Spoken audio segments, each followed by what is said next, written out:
Magandang umaga po. Secretary Amina, pakilinaw lang po yung naging pahayag ni Representative Ungab na merong mga blank items doon sa BICAM report. Sino po yung nag-fill in nitong mga blanks na ito bago siya na submit bilang endorsed bill? Yung kayo na rin po nagsabi, it's the BICAM report po.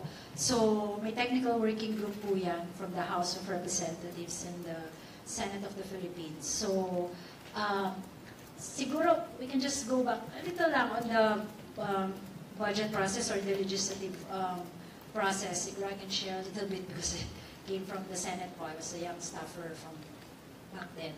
So, pag napasa na po yung batas from the Senate and the House, magbabaykan sila. So, ang i-report po sa floor, at ang i-ratify ng floor, yung mga napagkasunduan nung dalawang houses.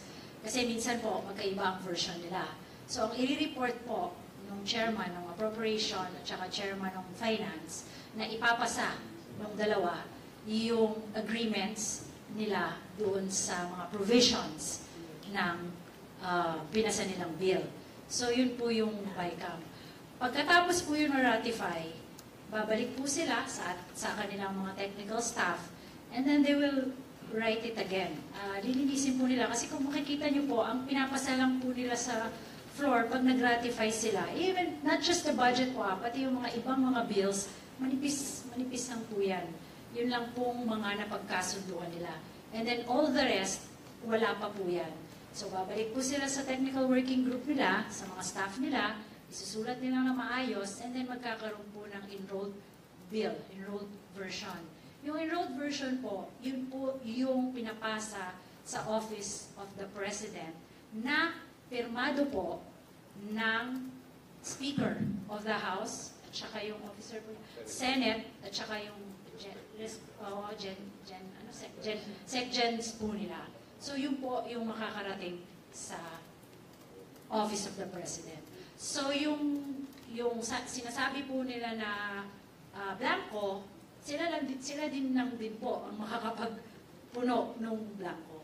So walang nakarating sa Office of the President na may blank items? Like, di po kasi nakakarating sa Office of the President ang ratified, yung nira-ratify nila sa floor. Kasi iba po ang format nung nira-ratify.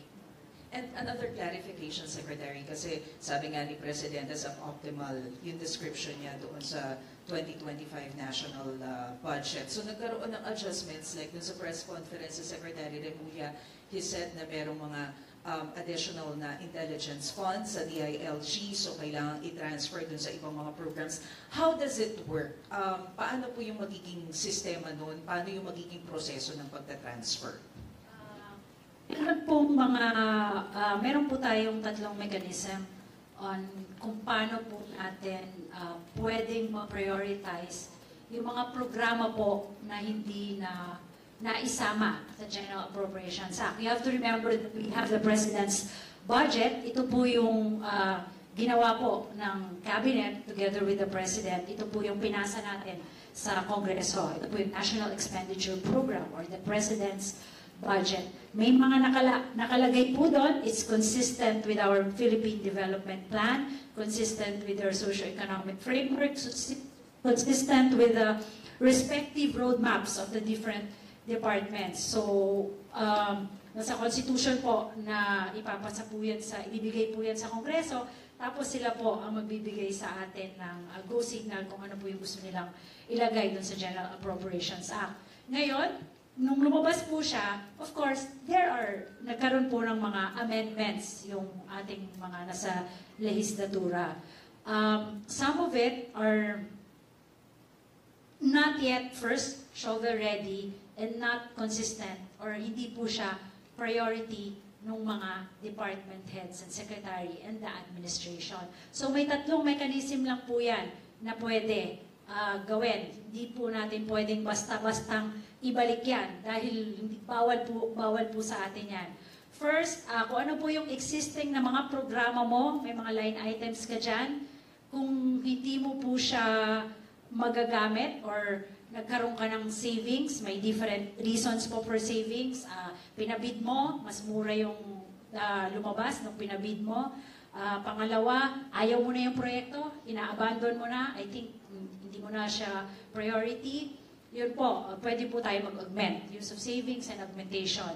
Ang process po niyan is that i-request po yan ng ahensya and it goes to the Office of the President for approval.